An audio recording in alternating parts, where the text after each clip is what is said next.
Hi friends, అందరికీ నమస్కారం. ఈ రోజు వీడియోలో మార్గశిర మాసంలో చేసుకునే లక్ష్మీ గురువార పూజ అలాగే వ్రతమును సంపూర్ణంగా షేర్ చేస్తున్నాను. ఈ వీడియోలో పూజ ఎప్పుడు చేసుకోవాలి, ఎలా చేసుకోవాలి, ఎన్ని వారాలు చేసుకోవాలి, నియమాలు ఏమిటి, అమ్మవారికి ఏ నైవేద్యాలు సమర్పించాలి, అమ్మవారికి ఉద్వాసన ఎప్పుడు చెప్పాలి అనే పూర్తి సమాచారాన్ని సంపూర్ణంగా అందిస్తాను. వీడియో స్కిప్ చేయకుండా లాస్ట్ వరకు చూడండి.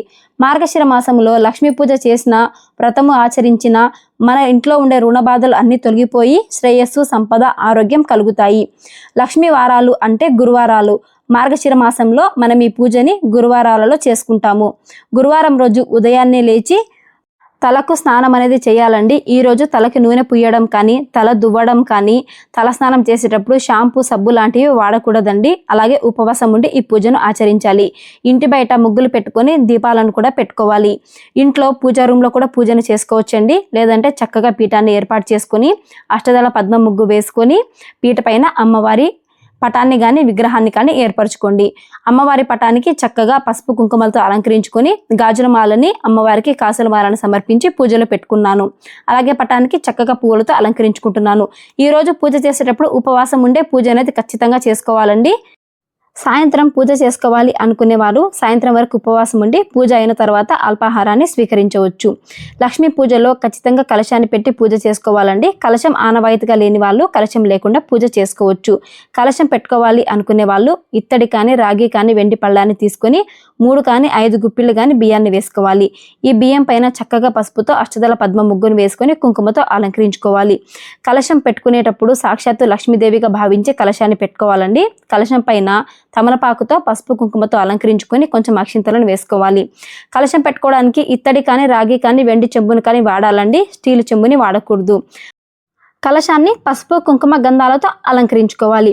హాయ్ ఫ్రెండ్స్, తిరుపతిలో అన్ని రకాల ladies collections with up to 50% డిస్కౌంట్తో ఈ క్రిస్మస్ అండ్ సంక్రాంతికి క్రేజీ గర్ల్స్లో షాపింగ్ చేయండి. ఇక్కడ అన్ని రకాల party wear, latest fashion kurtis, all types of dresses, night wear, branded inner wear crazy గర్ల్స్లో అవైలబుల్గా ఉన్నాయి. ఈ షాప్ తిరుపతిలో PMR complex, air bypass road, STV నగర్లో ఉంటుంది. ఫర్ మోర్ డీటెయిల్స్ స్క్రీన్లో కనిపిస్తున్న ఈ నెంబర్కి కాంటాక్ట్ అవ్వండి. కలశాన్ని చక్కగా అలంకరించుకొని ఇందులోకి 3వ వంతు భాగం వరకు నీటిని వేసుకోవాలి. లక్ష్మీ గురువార పూజ చేసుకునేటప్పుడు కలశంలో ఖచ్చితంగా కొంచెం పగడము, ముత్యము, అలాగే బంగారాన్ని కూడా ఉంటే వేసుకోండి. ఇవి లేనట్లయితే కొంచెం పసుపు, కుంకుమ, అక్షింతలు, అలాగే ఒక పుష్పాన్ని, ఒక రాగి నాణాన్ని, దాంతోపాటు ఒక యాలకుల్ని, అలాగే కొంచెం జవాదు పొడిని వేసి కలశాన్ని అలంకరించుకోవాలి. కలశానికి తోరణాన్ని కట్టుకొని 5 మామిడాకులు కానీ, తమలపాకులు కానీ తీసుకొని చక్కగా టెంకాయకి పసుపు కుంకుమతో అలంకరించుకొని ఇలా పూజలో పెట్టుకోవాలి. తరువాత ఒక బ్లౌజ్ పీస్ని త్రిభుజాకారంగా చుట్టుకొని పసుపు, కుంకుమ, అక్షింతలు, గాజులు కలశానికి సమర్పించాలి. అమ్మవారికి ఫేస్ పెట్టి చీర కట్టాలి అనుకునేవారు కలశానికే ఇలా కట్టుకోవచ్చండి. చాలా సింపుల్గా 1 నిమిషంలో రెడీ చేసేసుకోవచ్చు. ఒక బ్లౌజ్ పీస్ని తీసుకొని నిలువుగా కుచ్చులు పెట్టుకోవాలి. ఈ కుచ్చుల్ని వెనకాల నుంచి ముందుకి ఒకే సైజులో వచ్చేట్టుగా ముందు పక్కకు తీసుకొని ఒక సూది పిన్నిని పెట్టుకోవాలి. అమ్మవారిని 1 నిమిషంలో మనం ఇలా రెడీ చేసేసుకోవచ్చండి. పూజలో కూడా అమ్మవారిని పెట్టుకున్న సంతోషం అనేది మనకు కలుగుతుంది. ఇలా చక్కగా కుచ్చులు పెట్టేసుకొని కుచ్చుల్ని అడ్జస్ట్ చేసేసుకోవాలి. ఇలా సర్దుకున్న తర్వాత 2 అంచుల్ని వెనకాల పక్కకు తీసుకొని ఒక సూది పిన్ అనేది పెట్టేసుకోవాలి. మీ వీలుని బట్టి కుచ్చులు ఎంత పొడవు కావాలో దాన్ని బట్టి అడ్జస్ట్ చేసుకోవచ్చండి. మనం ఇలా చాలా తక్కువ టైంలో అమ్మవారి కలశాన్ని చక్కగా అలంకరించుకోవచ్చు. అమ్మవారి ఫేస్ మీ దగ్గర ఉన్నట్లయితే చక్కగా పసుపు, కుంకుమ, గంధాలతో అలంకరించుకొని మీ దగ్గర ఉండే బంగారు ఆభరణాలను పసుపుతో శుభ్రపరచుకొని అమ్మవారికి అలంకరించుకోవాలి. తర్వాత పువ్వులు, ఆభరణాలతో అమ్మవారిని అలంకరించేసుకుని పూజలో పెట్టుకోవాలండి. అమ్మవారికి అభిషేకం చేసుకోవాలి అనుకునేవారు ఇంట్లో లక్ష్మీదేవి విగ్రహం ఏదైనా ఉన్నట్లయితే పూజలో పెట్టుకోండి. అమ్మవారికి ఖచ్చితంగా ఇరువైపులా ఏనుగులని పెట్టాలి. ఏనుగులు లేనివారు 2 పసుపు కొమ్ములను కూడా పూజలో పెట్టుకుంటే సరిపోతుంది. ఇలా నా దగ్గర ఉండే అమ్మవారి విగ్రహానికి ముత్యాల హారం వేసి పూజలో పెట్టుకుంటున్నాను. అలాగే పూజలో ఖచ్చితంగా వినాయకుడిని పూజ చేసుకోవాలి కాబట్టి వినాయకుడికి ఎంతో ఇష్టమైన గరికతో ఇలా పూజలో పెట్టుకుంటున్నాను. అమ్మవారికి ఈరోజు మనము రుణబాధలు తొలగిపోవడానికి పూజను చేసుకుంటున్నాం కాబట్టి కుబేర కొంచెం ఇంట్లో ఉన్నట్టయితే ఖచ్చితంగా కుబేర కొంచాన్ని పూజలో పెట్టుకోండి. కుబేర కొంచెం లేని వారు ఒక మట్టి పాత్రలో కానీ, లేదంటే రాగి, ఇత్తడి, వెండి గిన్నెలో కానీ కొంచెం బియ్యాన్ని కానీ, ధాన్యాన్ని కానీ వేసి పూజలో పెట్టుకోండి. నా దగ్గర ఉండే కుబేర కొంచాన్ని నేను పూజలో పెట్టుకుంటున్నానండి. ఇందులోకి 3 గుప్పిళ్ళు బియ్యాన్ని వేసుకొని అమ్మవారికి ఎంతో ఇష్టమైన లక్ష్మీప్రదమైన వస్తువులను కుబేర కొంచెంలో పెట్టుకుంటున్నాను. దీంట్లోకి గవ్వలు, చిట్టి టెంకాయలు, శంకు చక్రాలు, తామర గింజలు, గురువింద గింజలు, చిట్టి గాజులు, రాగి నాళాలు, శంకు చక్రాలు, ఇలా అమ్మవారికి ఇష్టమైన అన్ని వస్తువులను పెట్టుకొని ఒక పసుపు కొమ్ముని కొన్ని నాణాలను కూడా కుబేర కుంచంలో పెట్టుకోవాలి. కుబేర కుంచానికి కింది పక్క మన దగ్గర ఉండే కాయిన్స్ని పెట్టి పూజలో పెట్టుకుంటే చాలా మంచిదండి. కుబేర కుంచాన్ని సాక్షాత్తు లక్ష్మీదేవిగా కుబేర స్వామిగా భావించాలి. ఈ రోజు పూజలో కుబేర కుంచాన్ని పెట్టి పూజ చేసుకున్నట్లయితే ధన ప్రాప్తి అనేది కలుగుతుందండి. ఇలా పూజకి అన్ని సిద్ధం చేసుకున్న తర్వాత పువ్వులతో చక్కగా అమ్మవారిని అలాగే కుబేర కుంచాన్ని, అమ్మవారి విగ్రహాన్ని, వినాయకుడిని అలంకరించుకోవాలి. లక్ష్మీవార వ్రతము సంపూర్ణ అనుగ్రహాన్ని పొందడానికి వ్రతంలో చెప్పిన ప్రతి నియమాన్ని పాటించాలి. ఖచ్చితంగా ఏమీ తినకుండా ఉపవాసం ఉండాలి. అలాగే తలంటు స్నానం చేయకూడదు, తలను దువ్వెనతో దువ్వకూడదు, తలకి నూనె పూసుకోకూడదు, మధ్యాహ్నం వేళ ఖచ్చితంగా నిద్రించకూడదు, అలాగే ఇంట్లో ఉండే ఆడపిల్లలను దూషించకూడదు, అబద్ధం ఆడకూడదు, ఎవరితో గొడవలు పడకూడదు. ఇలా చేసినట్లయితే లక్ష్మీదేవి సంపూర్ణ అనుగ్రహాన్ని మనం పొందుతాము. లక్ష్మీవార పూజలో ఖచ్చితంగా ఆవు నెయ్యి దీపాలను పెట్టుకోవాలండి. స్తోమత లేదండి, ఆవు నెయ్యి దీపాలు పెట్టుకోలేము అనుకునేవారు నువ్వుల నూనెతో కూడా దీపాన్ని పెట్టుకోవచ్చు. నువ్వుల నూనెతో 2 దీపాలు పెట్టుకొని నెయ్యితో ఇలా 2 దీపాలను పెట్టుకుంటున్నానండి. నెయ్యితో ఇంట్లోనే దీపాలు ఎలా రెడీ చేసుకోవచ్చు అనే వీడియోని మన ఛానల్లో పోస్ట్ చేశానండి. లింక్ డిస్క్రిప్షన్లో ఇస్తాను, ఇంట్రెస్ట్ ఉంటే చెక్ చేయండి. ముందుగా దీపాలను వెలిగించుకొని దీపలక్ష్మికి నమస్కారం అనేది చేసుకోవాలి. దీపాలకు పసుపు, కుంకుమ, గంధాన్ని చక్కగా అలంకరించి కొన్ని పువ్వులని, అక్షింతలని సమర్పించాలి. దీపాలకి నమస్కారం చేసుకొని ఈరోజు మేము చేసే పూజ మా ఇంట్లో వెలుగుల్ని తేవాలి అని దీపానికి నమస్కారం చేసుకోవాలి. దీపాలను నమస్కరించుకున్న తర్వాత వినాయకుడికి పూజ అనేది చేసుకోవాలి. మేము చేసే ఈ పూజలో ఎటువంటి విఘ్నాలు కలిగినా మమ్మల్ని క్షమించు తండ్రి అని నమస్కారం చేసుకొని వినాయకుడికి పసుపు, కుంకుమ, గంధము, అక్షింతలతో పూజించుకోవాలి. తర్వాత స్వామివారికి వస్త్రాన్ని సమర్పించి స్వామికి నైవేద్యాన్ని సమర్పించాలి. చిన్న బెల్లం ముక్కని కానీ మీరు ఏదైనా నైవేద్యం చేసినట్లయితే స్వామికి నైవేద్యంగా సమర్పించి ఆకు, వక్క, అరటిపండును తాంబూలంగా సమర్పించాలి. మనము చేసే పూజలో లోపాలు ఉండవచ్చు, కానీ మన భక్తిలో లోపం అనేది ఉండకూడదండి. మనము ధర్మబద్ధంగా కోరుకున్న ఏ కోరికైనా నెరవేరాలి అంటే మనస్ఫూర్తిగా స్వామిని నమస్కరించుకోవాలి. దీపము, ధూపము, నైవేద్యము చూపించి స్వామివారికి కర్పూరాన్ని సమర్పించాలి.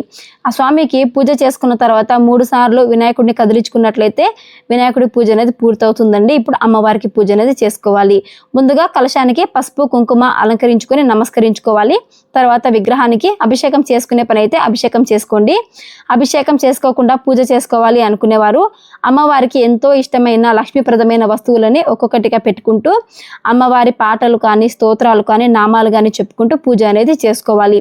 మా దగ్గర ఇవేమీ లేవండి అనుకునేవారు పువ్వులనైనా సమర్పించవచ్చు, లేదంటే మీ దగ్గర రూపాయి బిళ్ళలు ఉంటాయి కదా, ఆ కాయిన్స్నైనా సమర్పించవచ్చు.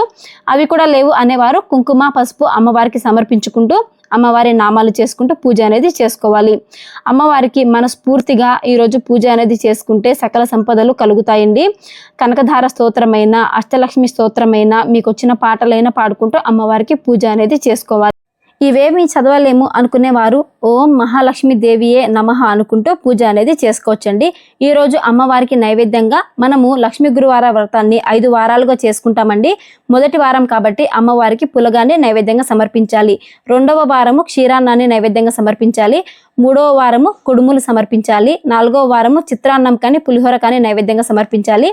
5వ వారము పూర్ణంతో చేసిన కుడుముల్ని సమర్పించాలి. ఇలా అమ్మవారికి నైవేద్యాన్ని సమర్పించి తాంబూలాన్ని సమర్పించాలి. అమ్మవారికి 5 వారాలు పూజ చేసుకునేవారు చివరి వారము చీరను తాంబూలంగా సమర్పించవచ్చండి. లేదంటే 1 వారము 3 వారాలు పూజ చేసుకునేవారు 2 బ్లౌజ్ పీసులని, ఆకు, వక్క, అరటిపండు, అలాగే పసుపు దారము, పసుపు కుంకుమలని, ఎరుపు కానీ ఆకుపచ్చ గాజులు కానీ అమ్మవారికి పెట్టి పువ్వులని తాంబూలంగా సమర్పించాలి. చీర పెట్టుకోలేము అనుకునేవారు ఇలా బ్లౌజ్ పీస్తో కూడా అమ్మవారికి తాంబూలాన్ని ఇవ్వచ్చండి. ఇలా అమ్మవారికి తాంబూలాన్ని సమర్పించిన తర్వాత దీపము, ధూపము, నైవేద్యము చూపించాలి. 5 వారాలు పూజ చేసుకోలేము అనుకునేవారు 3 వారాలు చేసుకోవచ్చండి. లేదంటే 1 వారం కూడా చేసుకోవచ్చు. 1 వారమే పూజ చేసుకుందాలి అనుకునేవారు మార్గశిర మాసంలో పౌర్ణమికి ముందు వచ్చే గురువారం రోజు పూజ చేసుకుంటే సరిపోతుంది. 5 వారాలు పూజ చేసుకోవాలనుకునేవారు ఒక్కొక్కసారి మార్గశిర మాసంలో 4 వారాలే వస్తాయండి. అప్పుడు పుష్యమాసంలో వచ్చే మొదటి వారం కలిపి 5 వారాలుగా పూజ అనేది చేసుకోవాలి. అమ్మవారికి పూజ చేసుకున్న తర్వాత ఖచ్చితంగా ఈరోజు మార్గశిర లక్ష్మీవార వ్రతకథను చదవాలండి. వ్రతకథను చదవకుండా పూజ చేసినట్లయితే మనకు వ్రతం చేసిన పుణ్యం అనేది దక్కదండి. కాబట్టి ఖచ్చితంగా ఈ రోజు పూజ చేసుకున్న తర్వాత అమ్మవారి వ్రత కథను వినాలి. అలాగే ఎవరికైనా ఒక్కరికి మనం ఈ కథని చెప్తే చాలా మంచిది. పూజ పూర్తయిన తర్వాత చేతిలోకి అక్షింతలు తీసుకోండి. ఇప్పుడు వ్రత కథని చెప్పుకుందాం. మార్గశిర లక్ష్మీవార వ్రతకథ ప్రారంభం. అనగనగా కళింగ దేశంలో ఒక బ్రాహ్మణుడు ఉండేవాడు. అతడి మొదటి భార్య సంతానంగా సుశీల అనే కుమార్తె పుడుతుంది. అనారోగ్య కారణం వల్ల తల్లి చనిపోవడంతో బ్రాహ్మణుడు రెండవ వివాహం చేసుకుంటాడు. రెండవ భార్యకి సంతానంగా ఒక కుమారుడు జన్మిస్తాడు. సుశీలాకి తన తల్లి సవతి తల్లి కావడం వలన సుశీలాని సరిగ్గా చూసుకునేది కాదు. సుశీలాకి తన తమ్ముడిని ఆడించమని చెప్పి తల్లి తన బిడ్డను ఆడిచ్చినందుకు గాను రోజు ఒక బెల్లం ముక్కను ఇస్తూ ఉండేది. సుశీల దగ్గర ఒక లక్ష్మీదేవి విగ్రహం ఉండేది. సుశీల ఆ విగ్రహాన్ని సాక్షాత్తు లక్ష్మీదేవిగా భావిస్తూ తన తల్లి ఇచ్చిన బెల్లం ముక్కని ప్రతిరోజు మొదటగా అమ్మవారికి నైవేద్యంగా సమర్పించి తర్వాత తాను స్వీకరించేది. ఇలా ప్రతిరోజు తను తినే ఏ వస్తువైనా మొదటగా అమ్మవారికి నైవేద్యంగా సమర్పించి తర్వాత తను స్వీకరిస్తూ ఉండేది. ఇలా జరుగుతూ సుశీల పెద్ద ఈడుకు వచ్చి తనకు వివాహం అనేది జరుగుతుంది. సుశీల వివాహమైన తర్వాత తన దగ్గర ఉండే లక్ష్మీ బొమ్మను తనతో పాటు అత్తారింటికి తీసుకొని వెళ్ళిపోతుంది. సుశీల ఎప్పుడైతే అమ్మవారి విగ్రహాన్ని తీసుకొని తన అత్తగారింటికి వెళుతుందో అమ్మగారింట్లో దారిద్ర్యం అనేది పుడుతుంది. అత్తగారింటికి సుశీల లక్ష్మీదేవి విగ్రహంతో అమ్మవారిని పూజిస్తూ ఉండి వాళ్ళ ఇంట్లో అడుగు పెట్టడం వలన అత్తగారింట్లో సిరి సంపదలు వెల్లువిరుస్తాయి. తన తల్లిదండ్రులు దారిద్ర్యంతో బాధపడుతున్నారు అని తెలుసుకున్న సుశీల అమ్మ వాళ్ళకి సహాయం చేయాలి అని ఒకనాడు తన తమ్ముడిని తన ఇంటికి పిలుస్తుంది. పిలిచి అక్కడ జరిగిన విషయాలను తెలుసుకుంటుంది. అందుకు తన తమ్ముడు చాలా దారిద్ర్యంలో ఉన్నామని అస్సలు చాలా బాధపడుతున్నామని చెప్తాడు. అందుకు సుశీల ఒక కర్రని తీసుకొని దానిని డొల్ల చేసి అందులో వజ్రాలు వైఢూర్యాలను పెట్టి ఆ కర్రను భద్రంగా తన తమ్ముడికిచ్చి ఇంటికి తీసుకువెళ్ళు అని చెప్తుంది. తన తమ్ముడు ఆ కర్రను తీసుకొని ఇంటికి బయలుదేరతాడు. దారిలో కాలకృత్యాలు తీర్చుకోవడానికని చెప్పేసి ఆ కట్టని ఒక చెట్టు దగ్గర పెట్టి కాలకృత్యాలు తీర్చుకోవడానికి వెళతాడు. అంతలో దారిలో ఒక పెద్ద ఆయన ఆ కట్టెను తీసుకొని వెళ్ళిపోతాడు. ఏమీ చేయలేక తన తమ్ముడు ఇంటికి వెళ్ళి తన తల్లితో జరిగిన విషయాన్ని పూర్తిగా చెప్తాడు. తన తల్లి ఎంతో బాధపడి ఏమీ చేయలేక కొద్ది రోజుల తర్వాత తన తమ్ముడిని మళ్ళీ సుశీల దగ్గరికి పంపిస్తుంది. విషయం అంతా తెలుసుకున్న సుశీల రెండవసారి తన తల్లిదండ్రులకు సహాయం చేయాలని ఒక చెప్పుల జతలను తెప్పించి దాంట్లో వజ్రాలను రత్నాలను పెట్టి కుట్టించి ఒక వస్త్రంలో చుట్టి ఈసారి భద్రంగా ఇంటికి తీసుకెళ్ళమని మళ్ళీ తన తమ్ముడికి ఇస్తుంది. తన తమ్ముడు మళ్ళీ తన తల్లిదండ్రుల దగ్గరికి బయలుదేరతాడు. రెండోసారి ఇంటికి తిరిగి వెళ్తుండగా తన తమ్ముడికి దాహం వేసి చెరువు గట్టు మీద ఆ చెప్పుల జతను పెట్టి నీళ్లు తాగడానికి చెరువులోకి దిగుతాడు. ఇంతలో దగ్గరలో ఉన్న కుక్కలకి చెప్పుల వాసన అనేది వచ్చి ఆ కుక్కలు ఆ చెప్పులను తీసుకొని వెళ్ళిపోతాయి. ఏమీ చేయలేక బాధపడుతూ రెండోసారి కూడా ఇంటికి వెళ్ళి తన తల్లికి జరిగిన విషయాన్ని చెప్తాడు. దాంతో తన తల్లి మనకు లక్ష్మీ అనుగ్రహం లేదు అనుకొని బాధపడి అలా వదిలేస్తుంది. ఈ విషయాన్ని తెలుసుకున్న సుశీల తిరిగి మళ్ళీ మూడోసారి వాళ్ళ అమ్మ నాన్నలకు సహాయం చేయాలని చెప్పేసి ఈసారి తన తమ్ముడిని పిలిచి గుమ్మడికాయలో ఉండే గింజలను గుజ్జును తీసేసి గుమ్మడికాయలో వరహాలను వేసి భద్రంగా తన తమ్ముడికిచ్చి పంపిస్తుంది. తల మీద పెట్టుకొని తన తమ్ముడు ఇంటికి బయలుదేరతాడు. ఇలా గుమ్మడికాయను తీసుకొని తన ఇంటికి బయలుదేరిన తమ్ముడు దారిలో సంధ్యావందనం చేసుకోవడానికి గుమ్మడికాయను పక్కన పెట్టి సంధ్యావందనం చేసుకుంటూ ఉంటాడు. ఇంతలో అటుపక్క వచ్చిన ఒక బాటసారి ఆ గుమ్మడికాయని తీసుకొని వెళ్ళిపోతాడు. జరిగిన విషయాన్ని మొత్తం యథావిధిగా ప్రతిసారి చెప్పినట్టుగానే ఈసారి కూడా తన తమ్ముడు వెళ్ళి తన తల్లితో చెప్తాడు. ఈ విషయం తెలుసుకున్న తన తల్లి మనకి లక్ష్మీ అనుగ్రహం లేదనుకొని బాధపడుతూ ఉంటుంది.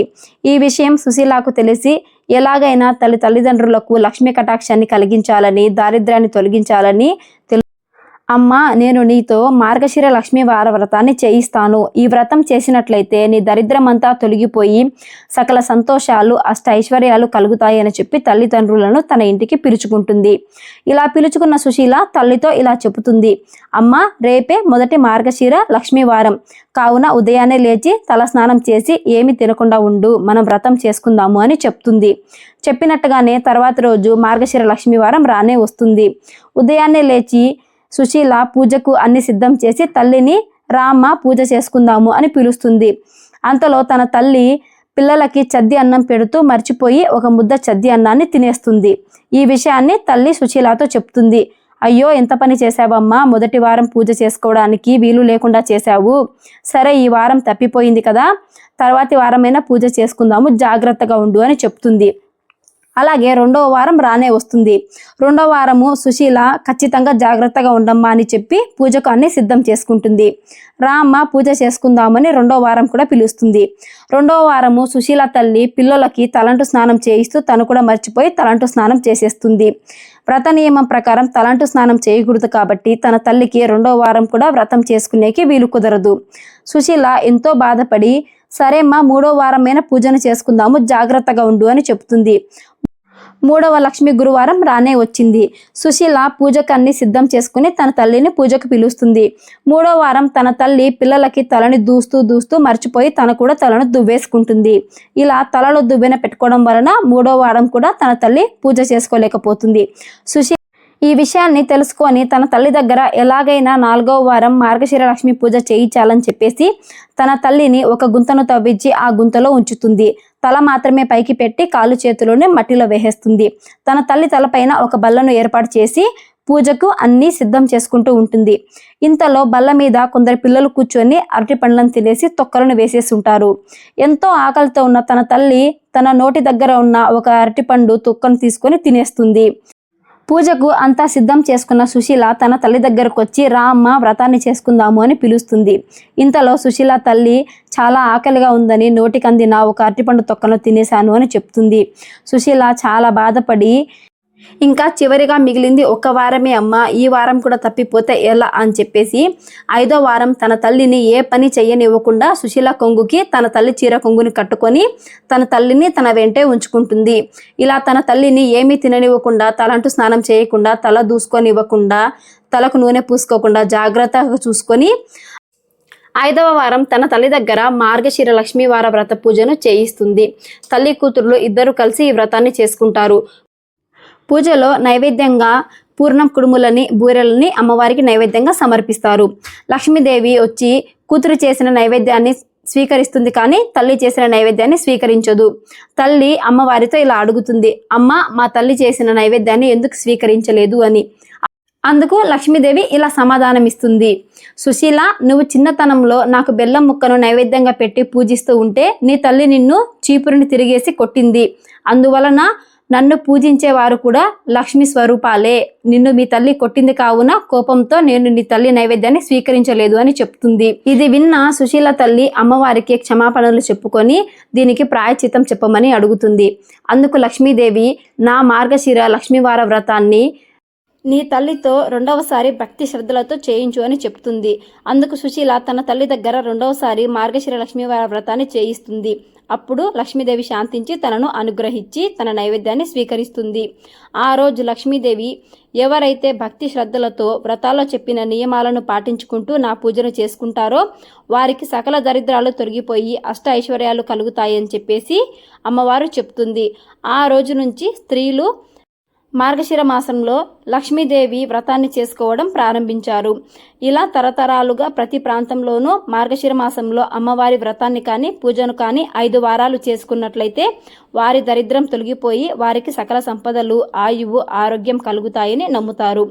ఇంతటితో లక్ష్మీదేవి వ్రతకథ పూర్తయింది. మీ చేతిలో ఉండే అక్షింతలని అమ్మవారి పాదాల దగ్గర కొన్ని వేసి మీ శిరస్సుపై కొన్ని వేసుకోండి. పూజారంలో పూజ చేసుకునే వారైతే ప్రతి గురువారం చక్కగా వ్రతకథను విని పూజారంలో పూజ అనేది చేసుకోవచ్చండి. వ్రతంలాగా చేసుకొని పీఠం ఏర్పాటు చేసుకున్న వారు గురువారం పూజ చేసుకున్నట్లయితే శుక్రవారము మనం పీఠాన్ని కదిలించము కాబట్టి గురువారం సాయంత్రము, శుక్రవారం ఉదయం సాయంత్రము పూజ అనేది చేసుకొని శనివారం పీఠాన్ని కదిలించుకోవచ్చు. 5 వారాలు పూజ చేసుకునేటప్పుడు మధ్యలో అడ్డంకి అనేది వచ్చినట్లయితే మీరు పూజ చేసుకోకుండా ఇంట్లో వేరే వారితో కూడా మీరు పూజను అనేది చేయించుకోవచ్చండి. అలాగే కలశాన్ని 5 వారాలు పెట్టుకోవాలంటే పెట్టుకోవచ్చు, లేదంటే 1 వారం కూడా వ్రతంలాగా చేసుకొని మిగతా 4 వారాలు పూజా రూమ్లో పూజ అనేది చేసుకోవచ్చు. 5వ వారము పూజ పూర్తయిన తర్వాత 7 ముత్తైదువులకి తాంబూలాన్ని సమర్పించాలండి. అలాగే 5 వారాలు పూజ చేసుకున్నప్పుడు చివరి వారం బ్రాహ్మణుడికి తాంబూలాన్ని ఇస్తే చాలా మంచిది. ఇలా 5 వారాలు లక్ష్మీదేవి పూజను చేసుకొని మీ సకల దరిద్రాలను తొలగించుకొని అష్టైశ్వర్యాలతో వర్ధిల్లాలని కోరుకుంటున్నాను. నా పూజా వీడియో మీకు నచ్చినట్లయితే ప్లీజ్ లైక్ చేయండి, మీ ఫ్రెండ్స్ అండ్ ఫ్యామిలీ మెంబర్స్కి షేర్ చేయండి. ఇలాంటి మరిన్ని వీడియోస్ కోసం నా ఛానల్ని సబ్స్క్రైబ్ చేసుకోండి. Thanks for watching.